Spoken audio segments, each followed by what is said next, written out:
You're listening to The Practice of a Hoodoo Baptist, my personal journey of root work, faith, and ancestral wisdom. This is where I honor the ones who came before me, share what's been passed down, and walk you through my experiences of being unapologetically aligned, covered by spirit, guided by blood. Today, we have a very special guest, someone that I've been wanting to kiki with for a very long time. Help me welcome Omisade Burney-Scott. She is a 7th-generation Black Southern feminist, a storyteller, and a reproductive justice advocate. She is also the founder and chief menopause steward of the Black Girl's Guide to Surviving Menopause. Okay. Now listen, the Black Girl's Guide to Surviving Menopause is a multidisciplinary narrative and culture shift project focused on normalizing menopause by centering the stories of Black women, transgender, gender-expansive people, and other marginalized groups of the global majority. Omisade! Hey, hey! Listen! Thank you for having me. I'm very excited to be here. Oh my goodness, I'm like about to bust. Okay, let's jump right into it. Jump right into it. Thank you so much for your time. Thank you for the work that you are doing. Now, really quick, I was really happy to see you. Now, I don't know if you remember, but we're both featured in a documentary that's mainly about periods. Periodicals. Yes, periodicals. The periodical. Yes. Yes. And when, I mean, this was, you know how it is filming documentaries. Mm-hmm. Long ago, they didn't tell me anything about you being in it or any other Black person. Mm-hmm. But I was so happy to see more Black people in the documentary. Exactly the same. I was like, Chelsea. And I was so happy to see you. I'm so happy to see menopause being a part of the conversation, because there were, I don't know how many documentaries or just like features I had did or just interviews in general about menstrual equity, periods. But yeah, I always talked about how there's another silent word or another group of people that's always silent about their bodies in the same way we are about our periods. And that is the folks that transition into menopause, perimenopausal or just menopause. So it was so cool to see you pop up and also to see them showcase your gathering as well and what you do. So for the girls that have been living under a rock, Lord, can you give them a spiel of how you came into this space, or how did this space find you? I think that's a better way to frame it, how the space found me. First, thank you for having me, Chelsea. Second, to the girls, the nibblings, and the siblings listening. What's up, everybody? So the echoes of the Black Girl's Guide actually started to find me as a part of my spiritual practice. I think the first time there was a whispering of this work was when I received what is called the Hand of Ifa, which is receiving the oracle in African traditional religion in the Ifa, the Lukumi, Santeria tradition. I am an Ifa practitioner. I practice the Sheshe tradition of it, which is a more traditional Yoruba expression of the tradition, and have been a practitioner since 97. And Wow. that felt like a Kevin Hart moment, like, damn. It's okay. I'm sorry. I'm sorry. I didn't mean it like that. I meant, wow. Wow. Wow. I get called 90s Yoruba all the time by some of the younger priests. They'd be like, "Oh, me a 90s Yoruba OG." I was like, yeah, okay. Anyway, it's a thing. It's a thing. I also am a recovering hotep. We can talk about this later. Okay. Okay. Yes, we're gonna get into this. But at any rate, when I received my Hand of Ifa in 2012, Mm-hmm. during the divination process, one of the Babalaos like kept talking about this work that I'm meant to do, specifically around the wombs of Black women. Like literally said the womb space. And he was like, I'm not sure if it has to do with pregnancy. I'm not sure if it has to do with sexuality, but it's specific to the womb. And so I was like, Okay, and at that time, I was still working in social justice full time for different Mhm. organizations, and reproductive justice was a part of my work. So I was thinking, oh, this is the current work that I'm doing. This makes sense to me that this would be Yeah. folded in. And then when I got initiated to the Orisha Oshun the next year, it came up again. And I was like, okay. I literally, it translated to me, keep doing what you're doing because you're doing Yeah. it, right? It didn't translate to keep doing what you're doing because it's about to expand in a way that you could never anticipate, which is, I think, one of the beauties of spirituality and spiritual practice is that when you are given consultation, when you're given information that is connected to your life's work, to your heavenly destiny, to the direction that you're going, the way I have come to understand time is so much more Mhm. expansive, right? And so I could have been given information about something in 1998 that did not come to fruition or did not come to my own deeper understanding of it until 10 years later or 13 years Wow. later or 28 years later. So it's really important for me to kind of acknowledge is that there's always been an evolutionary connection to the work that I do in community around the liberation of Black people, absolutely tethered and integrated with my spiritual practice. So this conversation with you is incredibly timely. But in a more kind of tangible way, in 2018, I experienced quite a bit of upheaval. We lost our first sibling. My brother Mm. Fred Ibaye had a heart attack and died in his sleep. He's 16 years older than me. I have beautifully blended Black Southern family. So I have older siblings that are anywhere from 20 to 16 years older than me, and then a younger sister who's 14 months younger than me. So we have a range. And Mm. my Okay. parents had been ancestors for a while. My older siblings were like surrogate parents. They were like, stepped in when mommy and daddy transitioned. Even though I was an adult and I was in my 30s, I definitely felt like the nature of my relationship with my siblings got deeper in a lot of ways. And also with my older siblings, it was a sweet spot of you're my big brother, my big sister. I can say things to you that I wouldn't necessarily have said to mommy or daddy, but you also have an energetic kind of spirit that feels a little parental in a way that feels safe. So when my brother passed away, just rocked everybody, just rocked our whole family.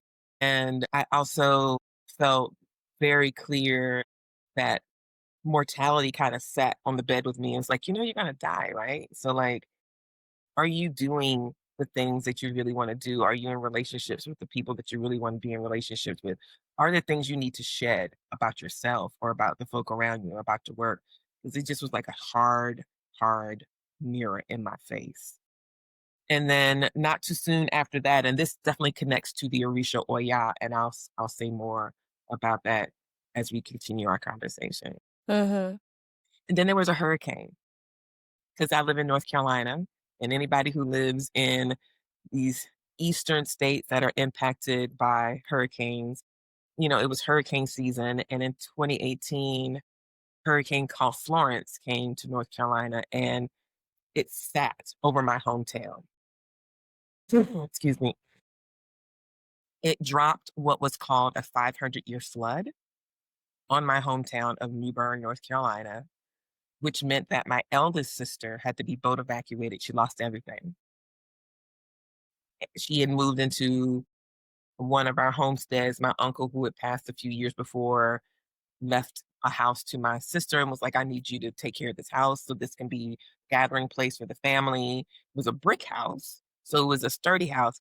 But when water makes its way in, water has its way with you. No matter if you're brick, cinder block, aluminum siding, it's very hard to recover from water damage because black mold lives there. So I went home. I reached out to my boss at the time, and I said, I need to go home. I need to figure out how I can support recovery efforts. I need to see what's going on the ground. I need to like shine a bright light on any kind of like injustice stuff that's going on because recovery will also reveal, you know, what's already not just in a community. And so we were able to do a lot of documenting and to bring funders to my hometown to connect with folk who still live there, who are still doing amazing work, to get resources directly into people's hands, not to have it be like bottlenecked by organizations or intermediaries that were just eating up resources. We're like, I need y'all to move money into this community that can be immediately put in someone's hands so they can get rehoused and they have enough money for their deposit and they can buy furniture and they can like start to rebuild their lives. And so we were able to move about $1 million back home into the community. Came back to That's work. amazing. And listen, I was not a one woman wrecking crew. It was like a collective Yeah. effort like none other. Like none other. Literally, as the storm was making its way through, my homeboys and homegirls on Facebook were like doing Facebook lives, driving around, Mhm. being like, where your people at, y'all? Because a lot of us left home. You know, I'm a Gen Xer. So a lot of us were like, Mhm. go away, go to college, start a life someplace else, come back here, retire, or come back here to be buried, but go away. And to have people I went to high school with, cousins, be like, what street are you on? What street is she Yeah. on? To be boat evacuated, to have somebody on Facebook say, Omi, what street does your sister live on? The Cajun army is coming down one side, and then these country white boys from out in the county were coming the other direction. And the country white boys got to my great niece, and my great niece's son got them and put them in a boat. Mm. And it's just really still mind boggling how we were able to do all of this work.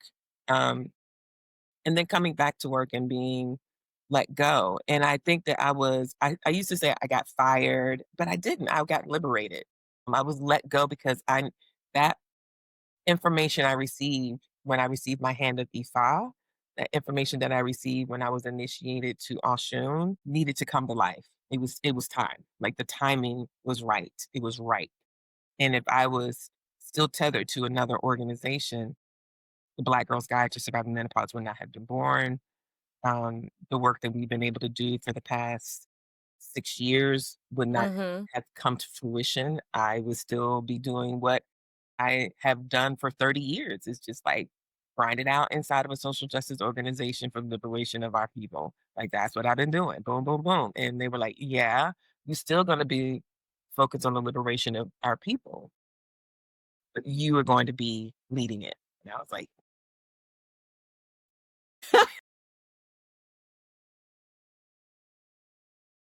and in spirit be like talking that talk. You be like, okay. They be like, yeah, don't laugh in my face. I'm serious. Get it together because you got work to do.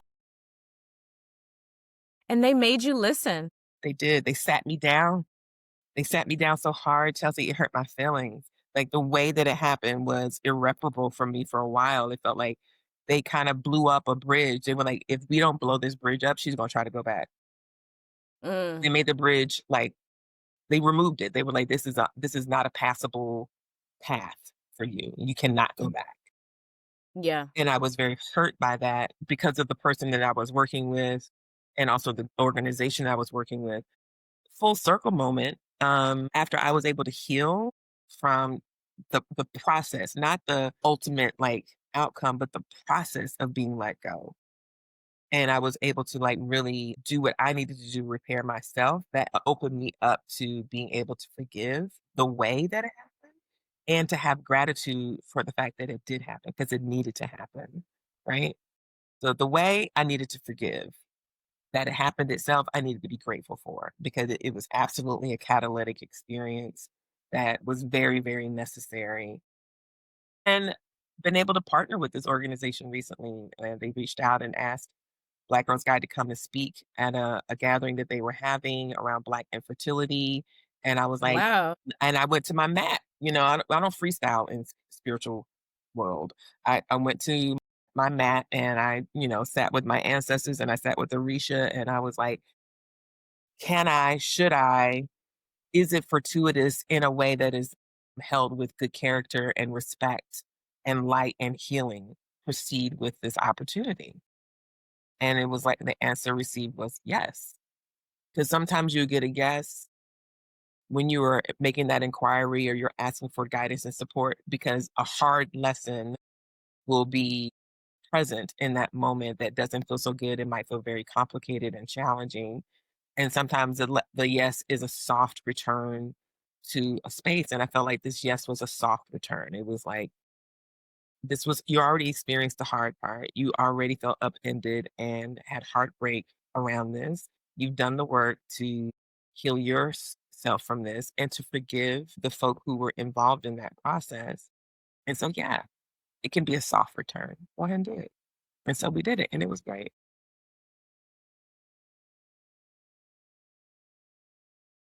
All Second, because you listened. all because I listened. Second Saturn return. Second Saturn return. We're gonna talk about that too. This is second Saturn return is not even a game. I thought the first one was like wild, but the second one is just like, oh, Mhm. you think you know something because it's been 30 years since your first Saturn return. Let me show you this. And you're like, wait a minute. So much, I think so much for you. It's already written now because we had a little a chit chat before, Hmm. and what you told me, it made so much sense as far as like the way and how you do your work now, how you serve people now, how you a community, people finding you and connecting with you, and and I knew it had a lot to do um with your introduction, your rites of passage, your own rites of passage pertaining to your menstrual cycle. Super similar to me. When I got my first period, menarche, I had a talk with my mama, my grandmama, my daddy's mama, my other grandmama. It's like everybody. Yeah, like everybody, auntie, cousin. I'm an only child. I have one other cousin who's an only child, but everybody else, 3, 4, 5 siblings. So mad cousins, and everybody's older than us as well. But yeah, I had to talk with everybody, and plus my 5th grade teacher, Miss Jackson, Miss Lucy Jackson Ibaye, Everybody. she gave her students the period talk, little quick period talk, but more so just like letting us know that she was here for us and giving us a way to communicate with her without signaling the boys or anything. So we had like a special handshake. I'm trying to remember if we had to hold our hand like this Hmm. when we asked to go to the restroom, so she would know that, yes, I need the hall pass, but I'm gonna be gone for a little while longer because I'm on my period. I need to go change my pad. So This man, I need to change my pad. the signaling, I talk about, and I think you do such a beautiful job about this too, Chelsea. There is tangible material and ephemera associated with our periods. So that Mm-hmm. right here, that signaling of 4 fingers up that let your teacher know I'm on my cycle. It's gonna be a second before I get there. Mhm. Don't send somebody Yeah, for me. I'm not out here running amok or whatever. absolutely. Because elementary schools, and I still lived in Alabama at this time, Mobile, Alabama specifically. And yeah, my elementary school, strict bathroom policy. And I talk about that a lot, like across the country. Like, why is it that schools that Black children go to, Black and brown children, they have such strict restroom policies and not considering the students that have periods, Mhm, not considering anything with their health. mhm. But she understood where we were coming from and it was there for us. So I felt like everybody had my back, even though the world wasn't necessarily set up for me to experience and manage my period in a positive way. So it was still like, put your pad in your back pocket or put it in your pocket, Yeah. hide it. There's no pads or tampons in the bathroom, so Oh, you got to go to the nurse's station. mhm. And sometimes she got attitude because they not paying us enough, and Yeah, it's yeah, and not they're it's not here anymore.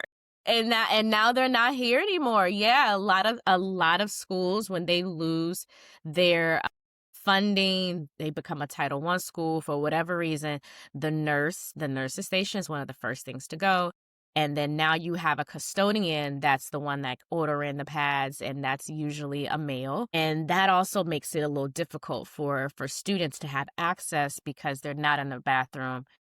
It's so much with menstrual equity as far as that work that we really have to tap into, because not everybody has that village. Like how I said, I had to talk with everybody, even though everyone had their different perspectives. Some folks, it was funny, with grandma it was serious. I remember one time one of my dad's mother, my grandma Josephine, she I changed my pad and I rolled it up, but she still saw it, and she was so like, I was shook, but also like, oh, okay, grandma's okay with looking at my blood, Yeah. fine. Yeah. But she saw it in the bathroom, and she opened it up, and she was like, oh my God, why are you bleeding so heavy? And I was like, oh, is this supposed to be a teaspoon? She was like, hell yeah, it's not supposed to be. That's I'm like, it's not the supposed to be this grandma, much. mama thing to do, to be like, "You got a lot of mud in this pad. What is going on?" You be like, "What I'm happened?" like, I don't know. I don't know. But I think at that time I was, maybe I got my period when I was 10. So maybe around this time I'm 11, 12. So I'm in it and I'm just doing it. I don't know, but she was like, "Oh my God, like that's like, why you have this, it's so much." So she was just so concerned. But from her doing that, I was like, oh, well, this just blood. It ain't nothing. We're all talking about clots and that was just such a different vibe from my mother and on my mama's side, everybody was just very much like, no, roll it up like it's dynamite. Hide it. Roll them up. Yeah. So what what was that like for you as far Mhm. as your first period, rites of passage? Because I know Yeah. that introduction, it's reflected in the work that you do now. Shoo, let me tell you something, Southern girl, from one Southern girl to another Southern girl. So in my family, I have 16 first cousins who are women. So my eldest sisters, Marianne, my eldest sister Marianne is the eldest granddaughter, and Hmm. sister Georgette is the baby. So in between Marianne and Georgette, there's 16 of us. And so I grew up witnessing and being completely immersed in like Black Southern feminine woman energy. People getting dressed in front of each other, people doing each other's hair, us like moving around in little intergenerational clusters to do things. We moved from North Carolina to Washington, D.C. when I was 3. And then when I was 4, we moved to Prince George's County, Maryland. And we still split our summers between Brooklyn and North Carolina. So I was always around cousins. My big cousins, who I thought were just so fly, in the 70s with their big afros and their incense, and introducing me to like Stevie Wonder's like keys, songs in the key of life, that kind of Yeah. flow. And so, and my mom was a registered nurse. So my mother was born 1930. My mom's name is Mary Ella Kinsey Makana Burney Ibaye. And she went to Bennett College for Women, which is a historically Black college here in North Carolina in Greensboro. There are only 2 same sex HBCUs for women, Bennett and Spelman College. So my mom went to Bennett. And at that time, if you wanted to be a nurse, because there was not a nursing program at Bennett, in the early 1950s, you would do your general college work at the school, and then you would be transferred over to the colored hospital to complete your RN program. And the colored hospital was called L. Richardson Hospital in Greensboro, North Carolina. So my mom, I feel then and I feel now, even as an ancestor, had a very progressive view of the world that was ahead of her generation. And I think that was born out of trauma that she experienced as a young girl. And she did not want her daughters to experience similar trauma around our bodies. I don't know the specificity of the trauma that she experienced. I do know that she experienced a lot of trauma being born during the Great Depression, right? Becoming a teenager during World War II, Mm, becoming a young adult in Jim Crow. yeah. So we take that into consideration. I without knowing all of the specifics and also remembering the stories that she told me about how hard it was for her family when she was a little girl after my grandfather died and she also lost a sibling. It was just rough. So my Mhm. mom was really, really adamant that me and my younger sister had deep awareness about our bodies. You know, you and I would call that bodily autonomy, body sovereignty, Mhm. the conversations that we had around not feeling pressured to enter into a sexual relationship with someone before I was mature enough to handle it. That was a consent conversation that we started having fairly early on, but that wasn't the Mm. language that she was using with me in 1977, 78, or 79. Got it. Yeah. So my period it started on October 31st, 1979, in Mr. Barnes's math class at Thomas Johnson Junior High in Lanham, Maryland. And I know this because my best friend, who is still one of my closest friends, Sandra Lynette Jones, we were passing notes. And I sent her a note and I said, something's happening. And she sent a note back and said, happening where? And I said, in my panties. She sent back, well, I wish I had kept this note. I swear, I wish I. Her response back was, "What?" With multiple like question marks. And then she said, do you think it's your period? And I was like, maybe. And next thing I know, Sandy jumps up and goes to the front of the classroom and whispers in Mr. Barnes's ear. Now, in retrospect, Mr. Barnes must have been in his like mid to late 20s. He was a young brother. Okay. We wore him out. We wore him out. He was just always like Sandra and Billy because my family calls me Billy. My birth name is Wilhelmina. And Okay. my siblings and my friends from high school and college still call me Billy. Omisade was a name I received when I started practicing E5. So I respond to Mhm. both, but if you didn't meet me as Billy, you cannot call me Billy. I know that's right. But he was always calling me and Sandy's name, like Billy, Bernie, and Sandra Jones. Like, y'all don't stop all that talking. So rolls up, whispers in his ear. He rolls his eyes like, Jesus Christ, gone, and gives us a hall pass. And she's holding, She comes to get you. She's like, "Okay, come on." come on. Sandra had been 45 before she was 45. So when I met her at 12, she was already 45.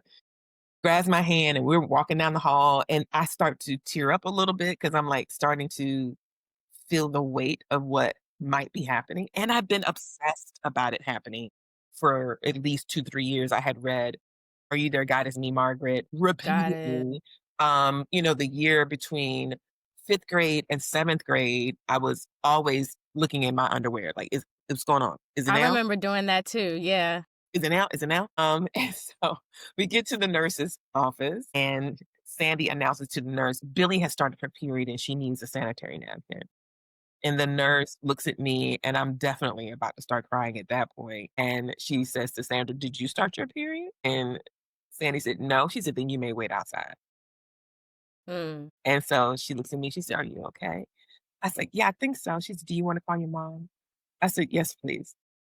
My mother was a nurse working at Andrews Air Force Base at the time on the transplant unit. So I called and they were like, Mary, Billy's on the phone. Mm. And she gets on the phone. I said, Mommy, I think I started my period. And she started crying, which then made me cry. I was like, ooh, just I'm so excited. I can't wait till I get home from work. And then I was like, okay, I'm in the nurse's office and she's going to give me a pad. And she said, okay, okay. And we'll talk about it when I get home. I was like, okay. So then the nurse gave me a pad that had to be 4 inches, Wow. okay, this is 1979. So this is also like Yeah. the transition from pins and belts, Mhm. easy, Belts. Okay. right? Yeah. So this is people are still using pins and belts, Mhm. but they're Mhm. moving towards adhesive. She did not have an adhesive sanitary napkin. She had a pin sanitary napkin. So she was like, what you're gonna do is you're gonna put this in your underwear and you're gonna pin this big flap to the front and then pin this big flap to the back. And if you need help, let me know. I can help you adjust it because what we don't want it to do is to move around. I said, okay. Mm. And I had on some faded glory jeans that I had to lay on the bed to zip up. Them joints was tight. So they were my second favorite pair of jeans. I had a pair of Gloria Vanderbilts and a pair of faded glory jeans. And honey, them things, I was like, I know I look like I have a diaper on. I felt like I was waddling walking, that first time you're walking with a pad and you're just like, this feels You weird. feel everything. You just feel like this is weird. And also, I felt like everybody could look at me and be like, she's got a pad on. So Yep, yep. I come Oh, the anxiety of it so all. much, so much anxiety around the knowing the presentation, the desire to fly under the radar screen and not be found out that you're on your period. And so I go out and I asked Sandy, I said, can you see anything? Like as I walk in front of her, and she's like, I don't see anything. I was like, whoo, okay. I get home. My mom hugs me up, kisses me up, loves me up. We talk about all the things. She had been preparing for that for us. And she had a little thing under her sink. And so she was like, here you go. And then my aunties got activated. So the same way that you were talking about your mom and your grandmothers on both sides, like my mom called my dad's sisters, my Aunt Emma and my Aunt Anna Imaye, who are both ancestors now. And there was a tradition that I was unaware of because I had not crossed that threshold into monarchy, that they put together a period package for all of my cousins. My sister was the only one who didn't get a period package. She's still mad about that right now. She's 57 years old. Wow. In the period package, it was sanitary napkins, pins, a belt, a couple of OB tampons, which I was not going to use. I was like, Mhm, there's no applicator. I gotta do what? I gotta take this and put on my finger and put it in my mhm. vagina. I'm just trying to do a good job of washing my vagina. The idea of potentially putting my finger in my vagina as well was not something I was gonna consider.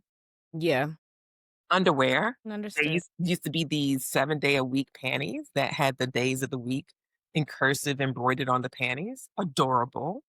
In all of these Wow. pastel colors, 2 slips, 1 lightweight girdle, and 1 full girdle. And I was like, "Why do I need girdles?" And a note telling me that they were excited for me and they were proud of me and that I was a young woman now, which was very old school. And it's also one of the ways I think that we adultify unwittingly and sometimes on purpose Black girls. It was like, it's my responsibility to wear a slip, a girdle, or a lightweight girdle because now I could get pregnant because somebody is looking at me and might take advantage of me and I could end up in a sexual situation that could result in an unwanted pregnancy. Now, this is also my introspection of that at 58.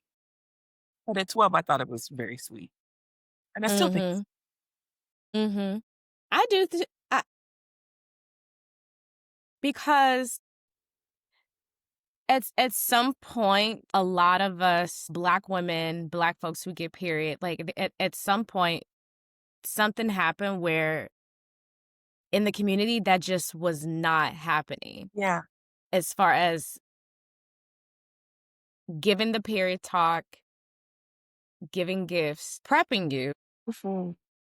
for just different things now because you have a menstrual cycle, so Mhm. now you ovulate.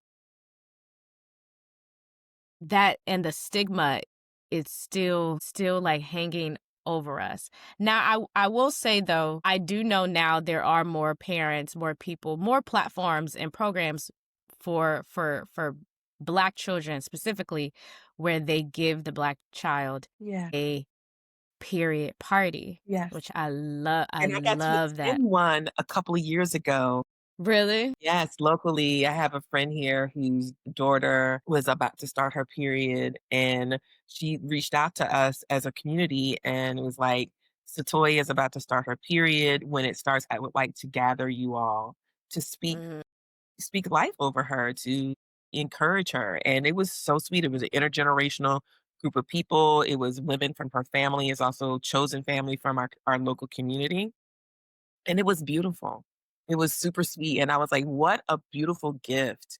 So I do think that there is a generation of Black girls or Black menstruating people that have had the benefit Mhm. having parents, caregivers who are like, "I want you to see this as an important rites of passage without adultifying you, Yes. without you feeling like now you are an adult. No, you're still 12."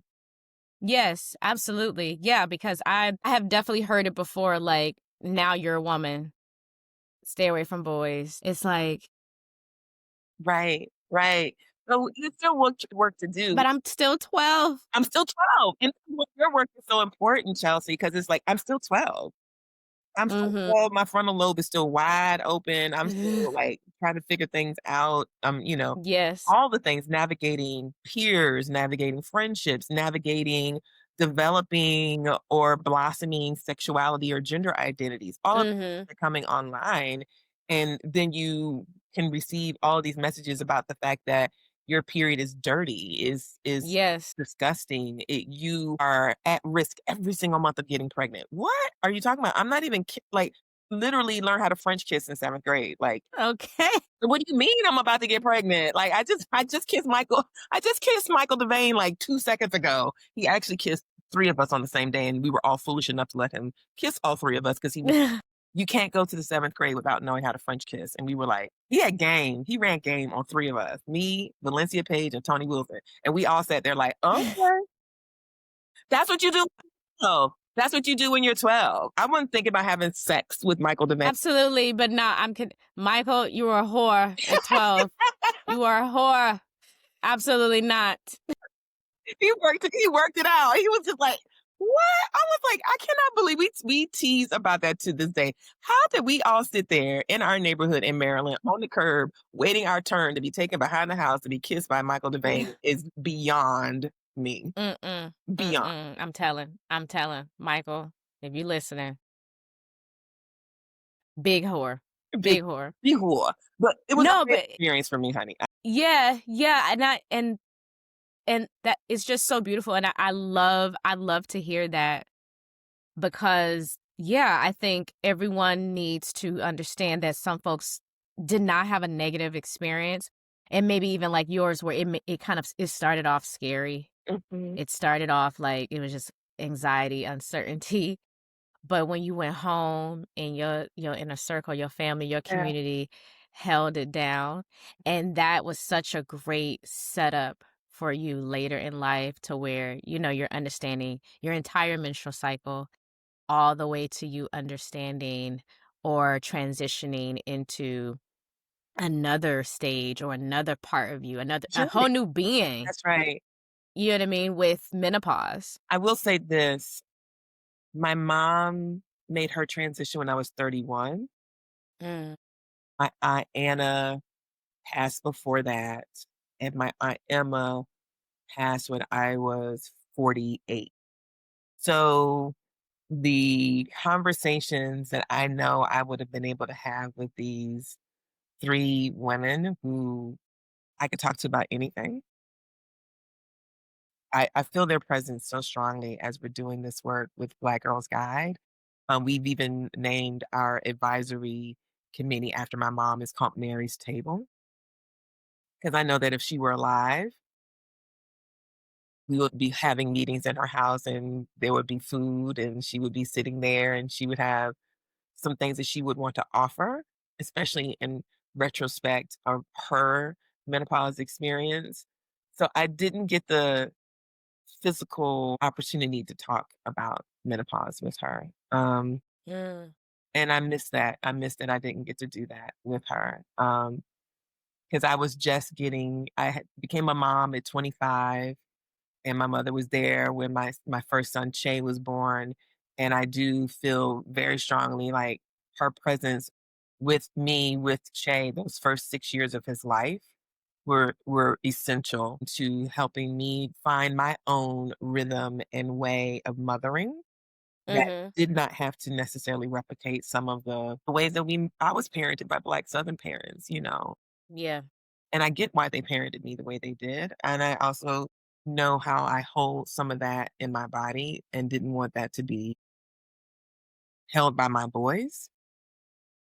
But I think she would get a total kick out of it. I feel her so strong, Chelsea, in this work. I talk to her. I have, you know, full on conversations at my shrines with her, and I'm like, "So check this out, and what about this? And what do you think about this?" Sometimes I feel like I can hear her in my head being like, "You are something else. I would never have thought about doing that." Or Mm. this is really. My mother was an avid reader. Sometimes I'll play audiobooks out loud. I'm like, "Check this book out." Like we're still Mhm. reading Yeah. together, you know? And I can hear her being like, I didn't know this thing about queer folk. I didn't know this thing about trans folk. I didn't know you were queer, Mhm. you know? Mhm. So I feel like there's a way that she's experiencing me as a living person from her view as an ancestor that is also helping her continue to grow.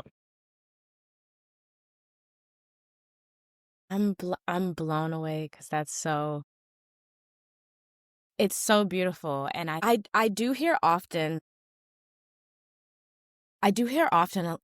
a lot of Black women share how their mother did not prepare them for menopause, Mhm. and I'm thinking of a couple folks in my head that I may have come across, like, on social media where folks are, like, truly upset Yeah, that yeah. they Feel like they that get their set up. mother did not. Yeah, it feels like a setup. Yeah, I'm about to say that's the exactly what people say, like, this is set up because no one prepared me for any of these symptoms. Yeah, You know, no one called, no one wrote, no one sent the email, no one prepped, no workshop or nothing on any of these symptoms from the nausea, the hot flashes and hot sweats yeah. and All the things. insomnia and all of the things. What And I think it's really beautiful how you are continuing, and I think that is what's so beautiful, what I want listeners to understand about African traditional religions and derived religions and the practices. Forgetting is the true death. Mm, So continuing to have that relationship mm, with your mother, with your aunts, and allowing them to, well, not even allow, I don't know if that's the word, but continuing that relationship and bringing them into mhm, who you are now as if they never left mhm. because we know that they're still here. That's right. And also continuing to pour into them as they poured into you and having that reflect in your work. I think that's so beautiful, and what I love about the work that you're doing and the way and the style that you do it. Because let Mhm. me say, y'all, this is not just about telling folks what supplements to take or what other, like, devices or products that they should, try, which is cute for all the other menopausal advocates. Cool. No shade. Mhm. However, what you're doing, the way that you do it, your style, I believe, in my opinion, it's Mhm. rooted in ancestral It is. work. And through that, it's also rooted in community, um, and inclusivity. Because from being in the reproductive health space, I'll just say that. From being in the reproductive health space, reproductive justice, where we're talking about birth work, menstrual equity, menopause, everything in between and beyond, a lot of times for Black bodies who are in the space, it is not as inclusive as it's framed out to be, or as it may look on Instagram Correct. or whatever. It is not given that in real life at all. And we are the ones that truly know how to be inclusive and truly know how to set things up for everybody. We also know how to create safe spaces, which I think that's the key part, making it safe That's right. for folks who look like you and folks who don't look like you, who are coming, with different perspectives. And I feel that's what makes you special, and that's what makes what you've created super special. I want to get into talking about this gathering. So right now, there is, and maybe there's been this resurgence. I'll say a shift. Mm. There's this shift that just happened recently where folks are talking about menopause Yeah, on Capitol Hill. Folks are talking about menopause on daytime television, honey, all over TikTok, all over. all over TikTok, Yes, yes. all over the internet, and it's moving beyond just doctors, because I I I see doctors TikToking about it, yes, but I also see actresses like Holly Berry, for example. I also see more advocates coming together to talk about this, to kind of push Mm, doctors to talk about it more. Hence, I think that the special that Oprah did a while back, mhm, I was like, okay, this is cool. However, folks have been here. Folks have been here mhm, talking about this. mhm. There have been whole communities of folks talking about this, guides, books, talks, panels, conferences. We've been here. I'm gonna just say it. Omisade been here talking about this. We've been here. Like, We've been w- here. It's a sh- really interesting observation, Chelsea, if I may. yeah, I will say that a couple things. One, menopause absolutely is not only having a moment, but there is a movement, a burgeoning movement happening. From the way I see this movement kind of materializing, I think first is from a generational perspective. So you have Gen Xers who are in my generational footprint, as well as millennials who are in your generational footprint. hmm, Um, Especially the older millennials who in their late 30s, early 40s who are moving into perimenopause. Focus yes, is this.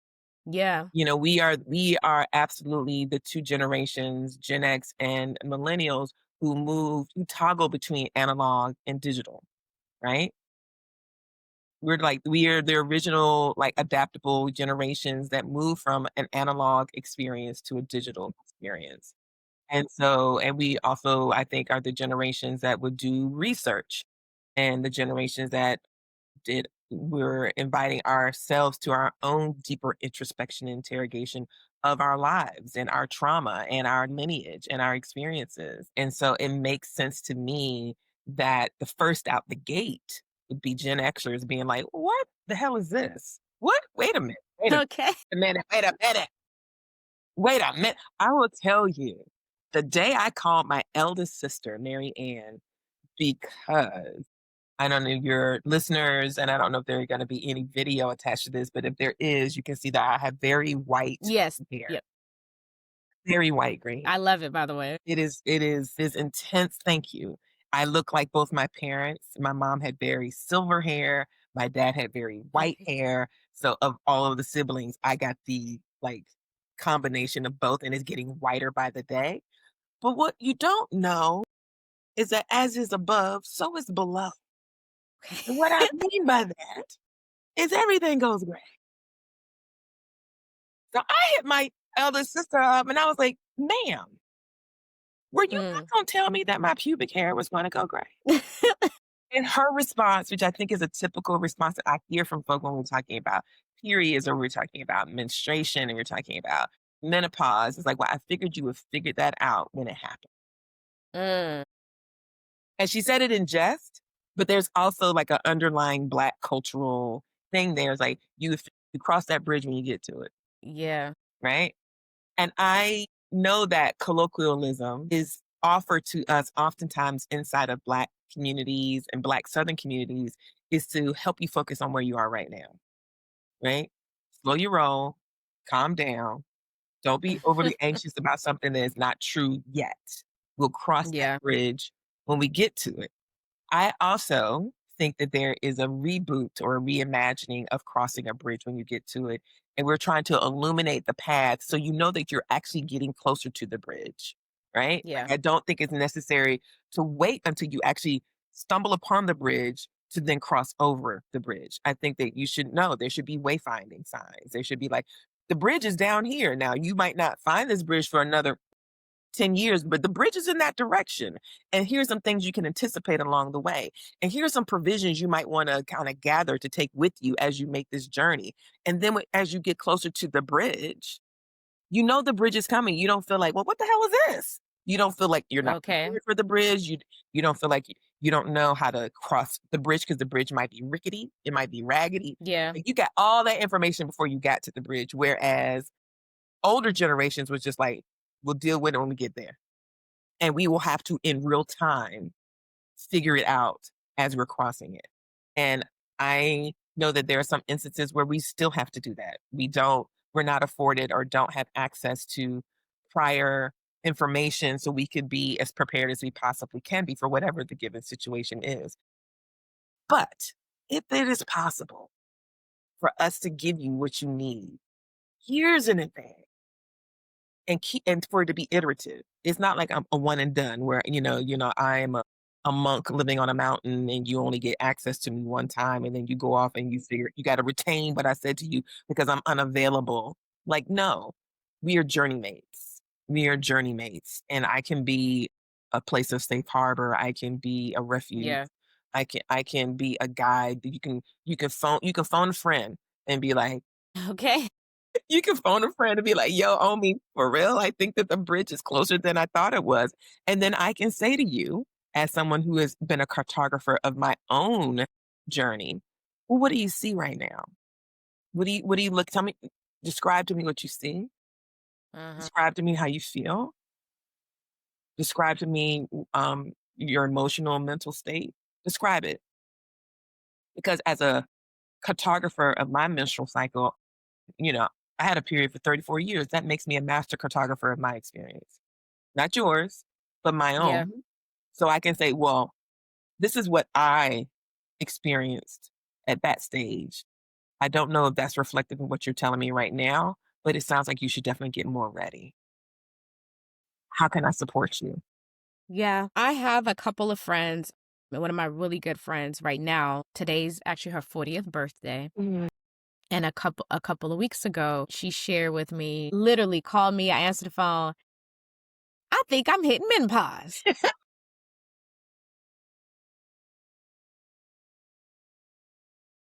I'm like, huh? Why you think that? Because I'm hot, I'm cold, I'm irritable. I couldn't sleep last night and my period wanna come when it wanna come and sometimes it's 4 days, sometimes it's 10, sometimes it's 8, sometimes it's Yes. 5. Yes. She was like, it's just I think I'm am I perimenopausal, like, in my 30s? And then, oh, don't let her get on the internet and start reading or put anything into Listen, Chat GPT. She go into Chat GPT. She like, and Chat GPT say that Black women, we can get into menopause when we're 36, 35, 36 years old. Did you know that, bitch? Did you know that? I feel like chat was like, bitch, you might be. Yeah, exactly. Like, gonna tell you anything. Bless your friend. But no, Yeah, your friend. yeah, like she's just like really like, she was just like, wow, like am I really here?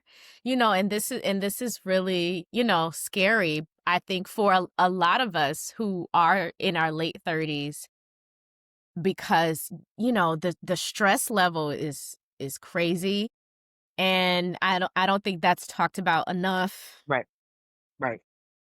The types of stress that we deal with that other folks just don't they dream about. That You know what I'm could saying? not imagine actually.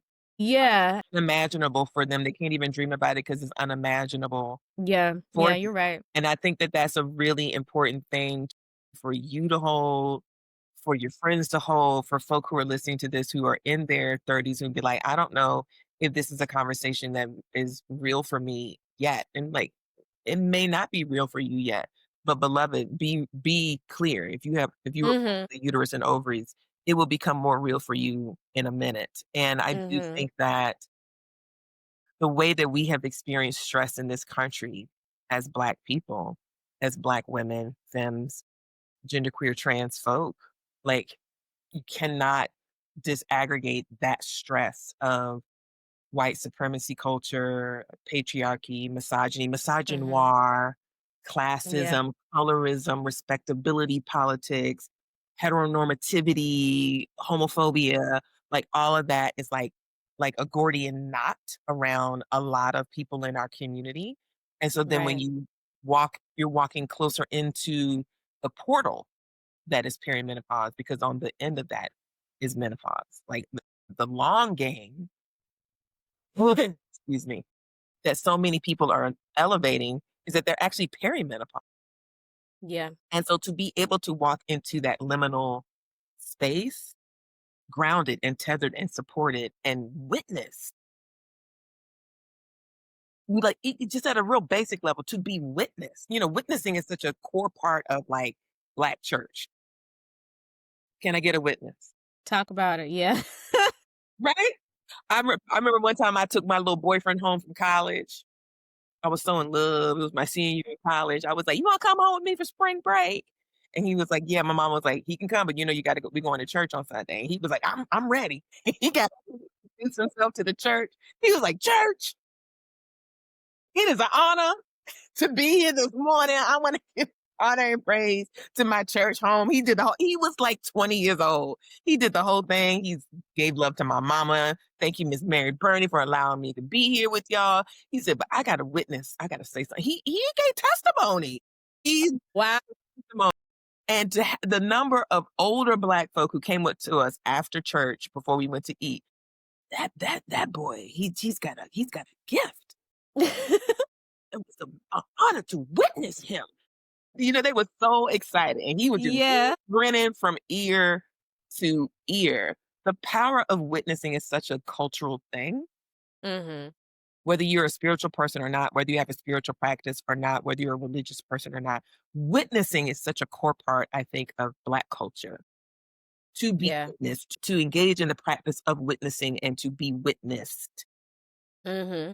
This is part of our survival mechanism, is part of our ability to tell the story. Mhm. I wanna yeah, that I love that story. That is so, so true. And I'm thinking about even just how I try to okay, I can give an example how I tried to incorporate this in a workshop. Mhm, So when teaching So one time I had a workshop for happy period. We teach teens about puberty, the first period, menstruation, the whole thing. And when it's all children who identify as girls, when it's all girls and they're between the ages of like 10 and 13, mhm. I can feel their anxiety. I can feel their uncomfortability. I can feel like what is this?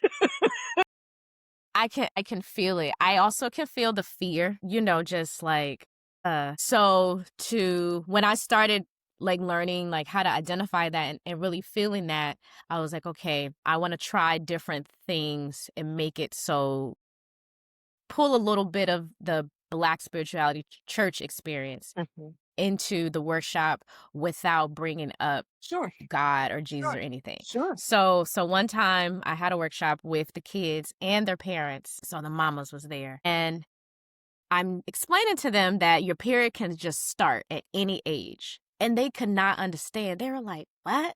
So we not gonna just it's not gonna tell us before? And I'm like, it may tell you because there's spotting and you may feel like crampy, a little stomach ache. And I was like, but for the most part, you may not feel those things because I already explained symptoms. You may not feel those symptoms. And it just starts just a little dot, and I was like, it doesn't feel like, when you're going to the bathroom, like you're full on like peeing, but you'll feel just something just come and you could be 10, you could be 11, you could be 12.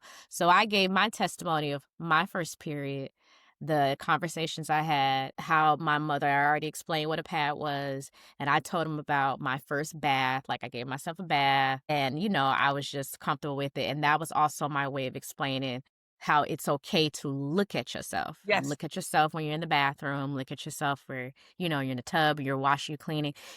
It's your body. Your body's your own. Is the home that's yours. It is yours. So look at yourself. And I said, I was 10 and everybody was like, and I'm like, but it could be any age, y'all. yeah. So I was like, okay, hold on, y'all, watch this. And so I saw the first mom and I said, how old were you when you got your first period? And she was like, 11. Uh-huh. How old were you? 14. How old were you? 15. How old were you? I was 10. How old were you? I did all the adults. Run it. Yes, And they were like, okay. And I was like, see, everybody's journey is different. that's right. Everybody starts at different times. There's nothing wrong with you if you start at 15. There's nothing wrong with you if you started at 10. There's nothing wrong with you if you started at 8 or 9 because it can just simply happen. It's just your body reacting and growing and moving into a new cycle. You're growing up. That's all that means. Like, it's okay. Let me tell you, at first I felt really confident about that practice, just bringing that in the room. But when the workshop was over and we had to send the feedback form for the parents, all the parents said they loved that Mm, one part of the workshop where they got to participate when I asked them how old they were. Everybody, folks who are in a menopause or not, but still, how old are you? So they can understand that not only that it happens to anybody, at any age, but all of you have that's periods that's right. That was and a we are all huge connected. unifier. What a beautiful unifier to do it that way, and also what a beautiful way of witnessing it, where folk could be like, 10, 9, 15, 16, 14. Chelsea, the way that you did that, we do that with menopause. I Mm, want people to time travel with us. Let's go mm, back. Let's do what you just did. We do that to be sure. And I asked mm, people, I said, "Have you ever time traveled?" And folk are like, "No." I said, "Would you like to time travel? It's safe. You don't have to leave this room." yeah. Yes. Wow. And so we're like, "All right, take me back. Take us back. Take yourself back to your first period. Take a moment, close your eyes.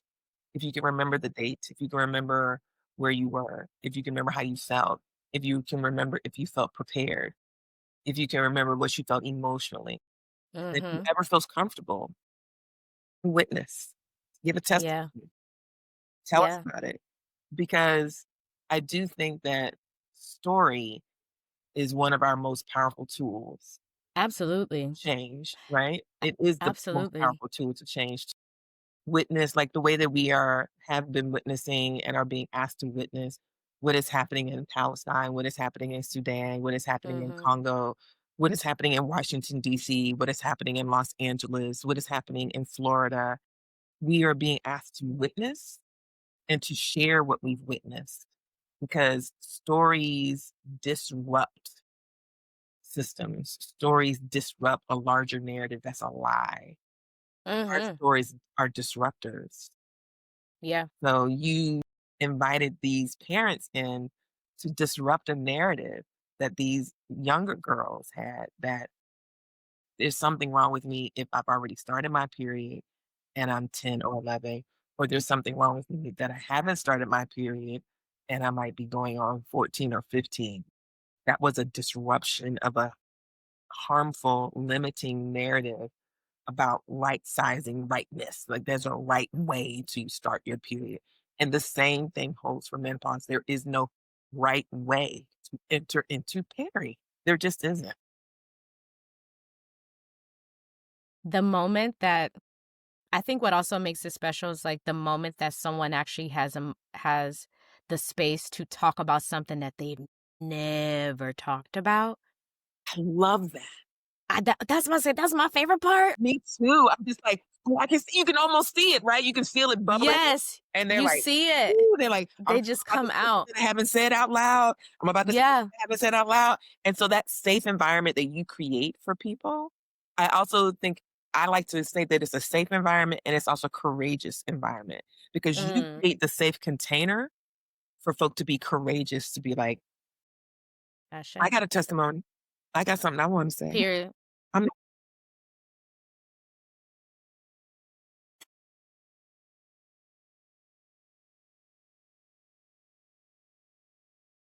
Heck yeah. Mhm. and being like, I might get slapped in the face, but I'm about to, I'm about to do it. Absolutely. Yeah, because especially like and I truly believe like holding it down for them that way when they're for the youth when they're younger, we're prepping them for when they're by themselves at the doctor's office. Honey, you created a core memory for these young Like, people. They will mhm, never forget Miss Chelsea's workshop. mhm, They might forget mhm, that it's called Happy Period. They might forget mhm, whatever, but mhm, you have become a core memory mhm. where they're like, what is that thing that Miss Chelsea said I should do? Yeah, I got it. It's a core yeah, memory that will move with yeah. for the rest. First period talk. Chelsea. Let's go. Happy period. Let's do it. Let's go. I love and I truly love what I do. I do. It is therapeutic for me too. It feels good to pour back into folks in the way that I was poured into. And that's the part that keeps me going, to be honest. I mean, you understand. I do. That's the part that keeps me going. It doesn't matter what the political climate is. It doesn't matter if there's a couple parents that are super against it because they're conservative or whatever. It's like, okay, but half of the human population has a period. I got mad people to work with. I do. Do. And the humans are continuing to be made. God is continuing to create. That's right. So yeah, I got mad bodies to work with. Like, It's an bring it. inexhaustible resource of people to work with. Right. Exactly. Yeah, Oh, okay. So speaking of people, giving back to the people, tell us about remembering. no doubt. So in 2023, we decided to do a diasporic tour. Hmm. It was called Orishii, which is spelled Orisii, and that is Yoruba for pairs, like a pair of people, not a pair of shoes. So it's like your best friend, your partner, your spouse, your creative partner. Like we wanted to expand it from an individual experience to bring a friend, bring a friend. Hmm. Excuse me. So we were able to travel to the UK, went to London, and we went to a place called St. Leonard's on Sea, which is in Sussex. Then we went to Harlem. Then we went to Toronto, and then we ended it in Puerto Rico. That was laying the groundwork for Iranti Eje, because Iranti Eje, which is also Yoruba, Iranti literally translates to remember or remembering, and Eje is blood. And so that work in 2023 was like, I'm infinitely curious. I would say that that is absolutely how I'm hardwired, is to be a very curious person.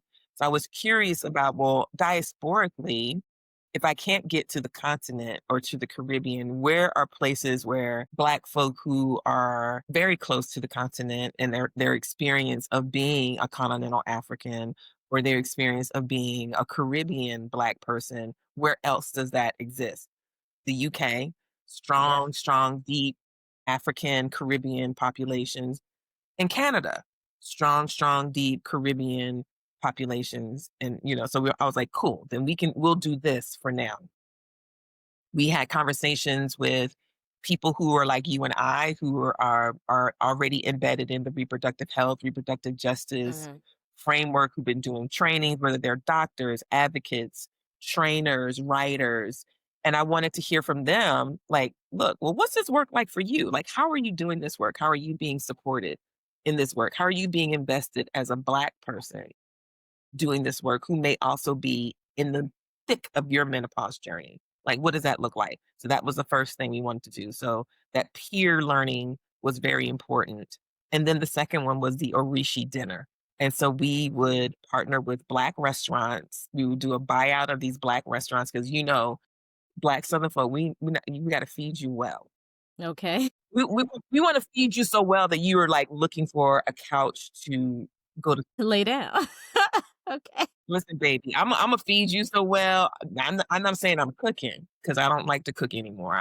I think that's a a postmenopausal thing. I don't feel like cooking, Mm, but okay. I can. Word. But what I prefer is to have somebody else cook something so good, so soul filling that you're like, I just feel like we should just stay the night. Doesn't everybody just want to stay the night? Is that kind of feeling, right? So we did buyouts of Black restaurants, Black Nigerian restaurants, Black Caribbean restaurants. Got It was it. like, feed these people delicious food that is opening a way for them to witness and be Yeah. witnessed. And the only cost to participate is that you had to bring a plus one, an intentional plus one. Couldn't be just a random, you had to bring a plus one. Orishi, pairs. So people were like, I'm gonna bring my Yeah. flatmate, I'm gonna bring my roommate, I'm gonna bring my sister, I'm gonna bring my husband, I'm gonna bring my wife, I'm gonna bring my lover, I'm gonna bring my creative partner, I'm gonna bring my bestie. Cool. And then let's time travel and let's talk about menopause. So we, had these very intentional conversations in all of these different locations where we partnered with community-based organizations to ground us, to make sure that we were inviting folk who were not already in the mix, already elevated, already like fan favorites, if you will. Who's missing from this conversation? Who are the people who don't get invited to conversations? Who are the people in your community who would benefit from this conversation but haven't been having it? So we had to partner. And that led to, at the end of 2023, I'm like, okay, 2025 is the year that the World Health Organization said that 1.5 billion people Yeah. globally would be menopause. Mm. Globally, not in North Carolina, not in the United States, not in North America. Globally, 1.5 billion with a B. Where have there been gatherings, a calling together for people of the global majority, for indigenous people, for Middle Eastern people, for Latinx people, for queer people, for neurodivergent people, for people who have experienced carcerality, whether they are currently or formerly incarcerated? When has that Mhm. happened for us? It has not. It has not. So I'm very obedient to spirit. I'm very obedient to my ancestors. They were like, all that information you got, what you get ready to do? You know what you get ready to do, don't you? And you will be resourced. Not saying it's going to be easy. Not saying that you will not feel like it's not what you want to do, that you want to back off Yeah. of it, but you are going to do this and we're going to make a way for you. Stay loyal to the vision. Have fealty to what we're asking you to do, and we will take care of you and we'll take care of your team. And it's been rough. I tell you, these streets ain't pretty. These funding streets ain't pretty. And you know this with the constant attacks from this administration and their cronies and the MAGA folk. Like, so many Mhm. have lost support, they've lost funding, they've lost contracts, they've lost opportunity. You know, I think a statistic said that over 300,000 Black women have lost their job Mhm. since this administration came online in January. Yeah. 300,000 Black women.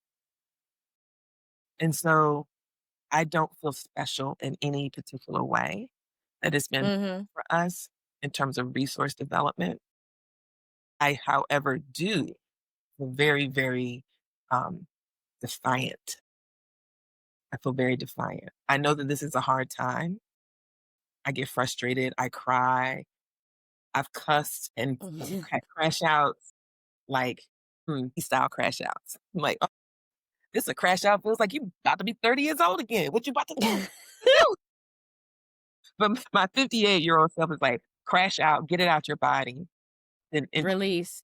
release it, interrogate where it came from, interrogate the narrative that's attached to the crash out, and then be vulnerable with people that you trust to hold you. They can Yeah. hold your grief, they can hold your excitement, they can hold your anxiety, and they can hold your rage.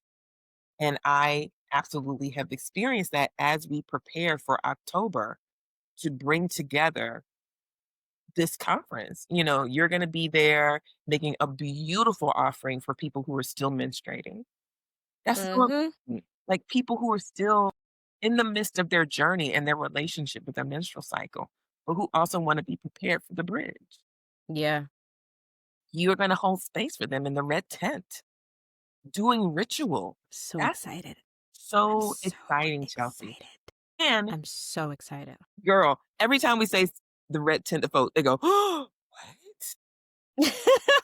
Awesome. And I was like, yeah, Chelsea Van Chaz is going to hold ritual. What?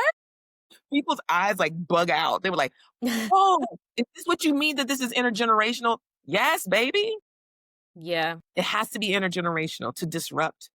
It has to be intergenerational as well. And so we'll have some fantastic keynote speakers. Dr. Alexis Pauline Gums is one of our keynote speakers. She will be bringing the element of the cosmos as her offering. Adrienne Marie Brown is a keynote, and she will be bringing the elemental offering from Earth. Austin Smith is a keynote, and he'll be bringing the elemental offering of air. I'm a keynote. I'll be bringing the elemental offering of fire. And then our last elemental keynote is Sonia Renee Taylor, and she'll be bringing the Mm, elemental offering of water. We have over 40. So, in addition to those keynote speakers, we have 45 panelists, ranging from midwives to integrative physicians to mm. trans activists to formerly incarcerated people to abolitionists to researchers to healers to birth workers to doulas to economic justice, environmental justice, climate justice advocates, all in this space. The earth is a postmenopausal celestial body. We are witnessing the impact in climate justice on this planet Yeah. that is so incredibly ancient, right? It is a postmenopausal body. So I know that Alexis is going to talk about what does it mean for us to steward this postmenopausal existence of this planet? What are also the interspecies lessons from Yeah. whales and our closest mammal cousins who go through menopause? Whales go through menopause. And I didn't know that until Alexis started writing Mm. her book Undrowned, which is Mhm. lessons from marine mammals, Black feminist lessons from marine mammals. Undrowned is a spectacular book where she talks about all of the interconnectedness and understanding of resistance, rest, memory from marine mammals. I was like, first of all, Wow. what kind of dreams do you have? I would love to show up in one of those dreams, be like, "Hey, girl, hey, don't mind me. I'm just witnessing. Can I just like hang out in your dream?" Because she just, oh, it's such a beautiful landscape that she offers you to be invited into. So we'll be together October 9th through the 12th in Durham, North Carolina. It felt very important to do it in the South. Oh, yes. We considered not doing the conference back in February when everything started popping off in the first 100 days of this administration. And what did I do? I took it to my mat. I received divination. And it was like, no, you are doing this conference. You are this gathering. The time is now. Keep going. Keep going. And you're not going by yourself. Keep going. Yeah. Thank you so much for continuing on, cause I know it's hard. It I know it's annoying. it's not the I know it's draining. I know the struggle. However, in the end, I know it's a win.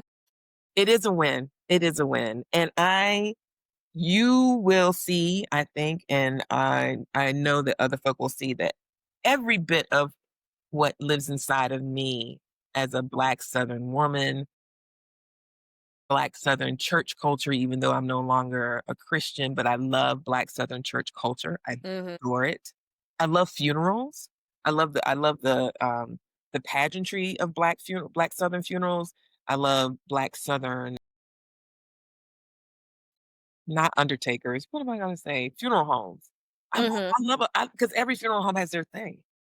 Yeah. I'm like, "Get your thing on. I want what you do, what y'all do here? Because these folk release Mhm. doves. These folk give you a flower. Everybody Yeah. has their thing. I love Yeah. the way Black folk do our thing. Mhm. I love the way Southern Black folk do our thing. So what can people expect? You're gonna be fed well, both physically, emotionally, and spiritually. You're gonna be fed well. We will create safe containers around the panels. So your space is a safe container. The red tent, the apothecary that we will have every day that's going to be stewarded by 6 local herbalists. That's a safe space. And we are also going to have a pop-up bookstore that Rachel Cargill is partnering with us to take care of. So that way we'll have books. So because you need your own library. So if there are recommendations of books, Chelsea, that you say, "Omi, can you make sure that this book is included in the pop-up bookstore? Tell me what you think should be in the bookstore." Dope. It ain't Tight. listen, ain't no thing but a chicken wing. We'll put that book in there, and Rachel will make sure that there is a QR code for it, so that way we can either order the book and the book will meet you. You don't have to pack no. Period. No, you back. Period. We're gonna have vendors. We're gonna have singing, and I mean singing. The folk I have invited to sing, I'm excited. they're not gonna sing. They're gonna Yes. sing. They're gonna sing. No, I heard the essay. Same. So Come on, praise and worship. come on, praise and Yes. worship. I love some praise and worship. Me too. That's I love a ring shout. I love the call and yeah. response. We're going to have a crone invocation, an international crone invocation of Black, Indigenous, Middle Eastern, Latinx, Caribbean, queer folk grounding the opening of this space. Do your thing. Come on. Come on. Come on. Come on. Come on. Listen, if you have dreamed about having a Daughters of the Dusk experience, but with everybody, safe Everybody. people, Listen, safe, everybody safe, okay? This is it. bring the queer babies, bring the trans babies. Everybody say, come on. Yes, yes, come on, because it is going to be beautiful. I love all of the materials, the promo, the design, the curation, just everything, like just preparing. And this has been Yes. months and Months. months of work Yeah, it and definitely takes planning. I think that sometimes there is an illusion on social media that whatever offering you witness Mhm. promotional materials or you actually get to experience, that it just kind of like miraculously kind of materialized on its own. This Yeah. team, which is an intergenerational team, oldest person on our team is 67, boomer, youngest person on our team is 24, Gen Z. Most two-thirds of our, if not three-fourths of our team identify as artists or creatives. So what you Mhm. see in the artistry that comes from Asada or comes from Claire or comes from Jade or comes from Alex, right? I could not do that by myself. I could not do that on my own, nor did it make any sense to do that on my own. Like, Yeah. we're infinitely blessed to have people who see the world as a part of the multiverse, as Yeah. opposed to as a part of a landscape. And I think that what you were saying earlier about the number of people now who are talking about menopause, they're talking about menopause from what I feel like is a very flattened narrative that exists in a landscape as opposed to an expansive ecosystem that exists in the multiverse. So our thing is the menopausal multiverse, right? There are no binaries in the multiverse. Our understanding of time in the multiverse is very unique and complex.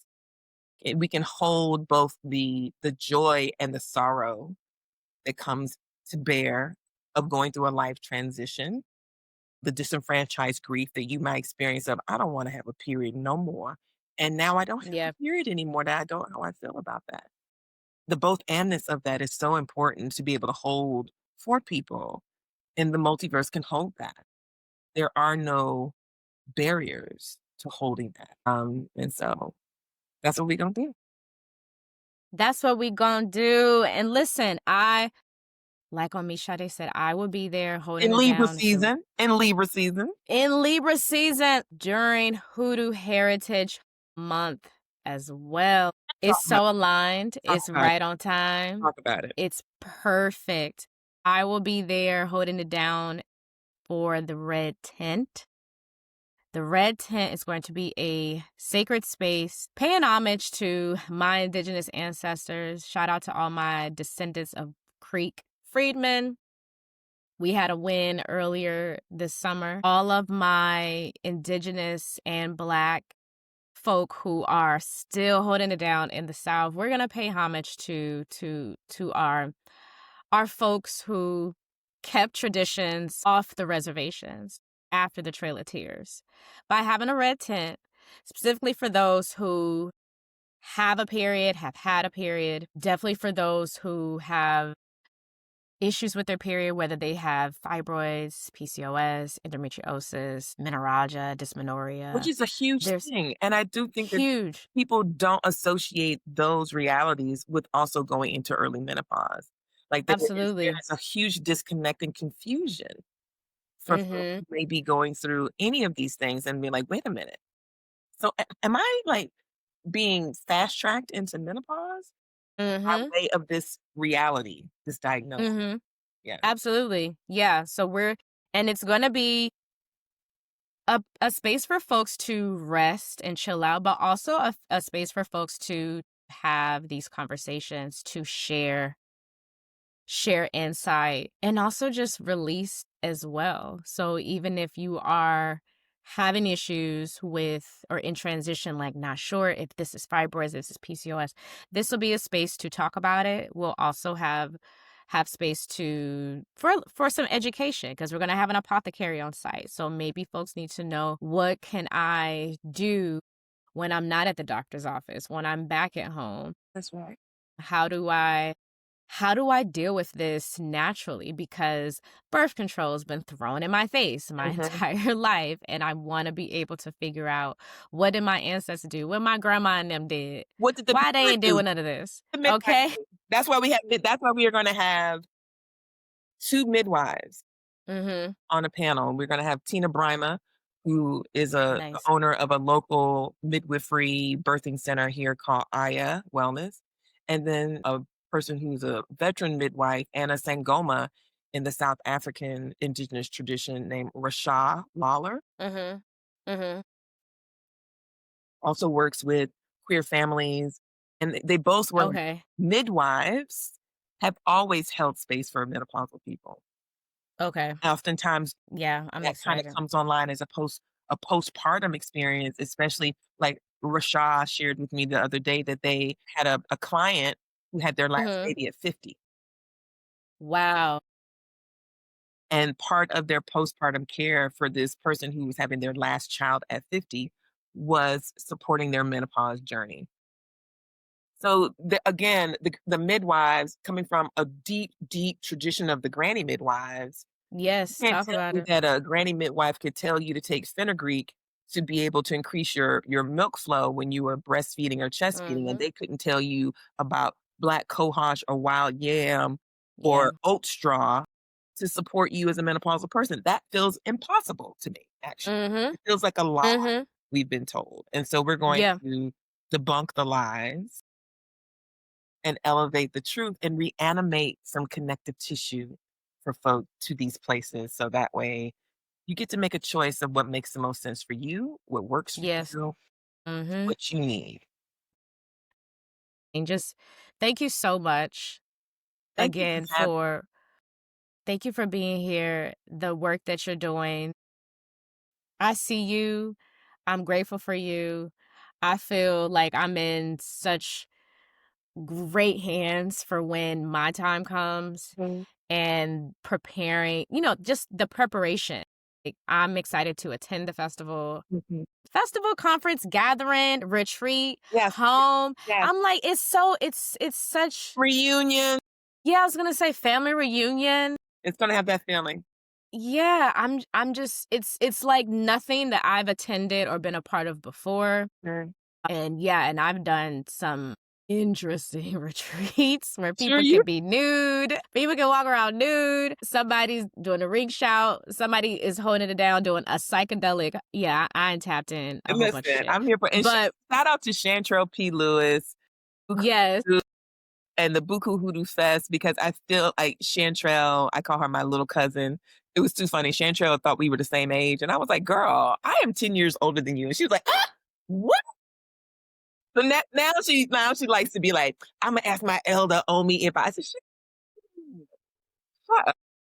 Anyway, but I seriously give a lot of, like, tipping my hat to folk like Chantrell, like Paris Hatcher, who's done the Black Feminist Future yes. unions. Like, these are 2 people who I feel like were on the vanguard and continue to be on the vanguard around how we gather.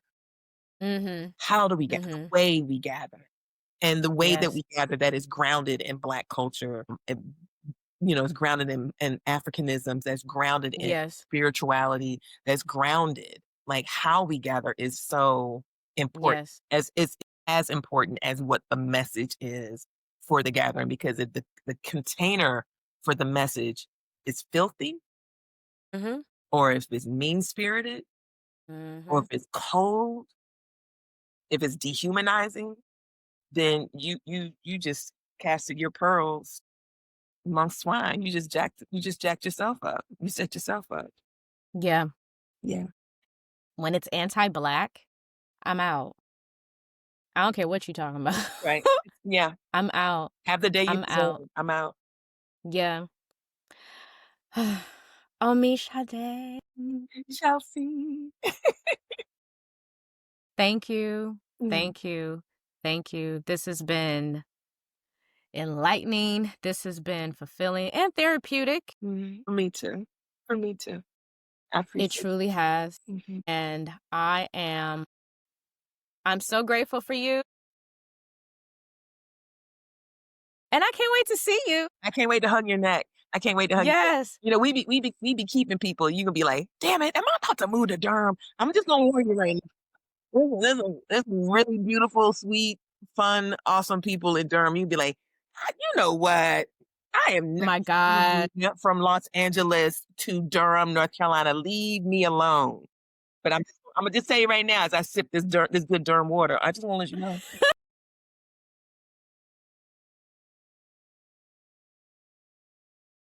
So I'm ready. I'm ready to receive. I'm ready to for all the things. Thank you. I'm ready.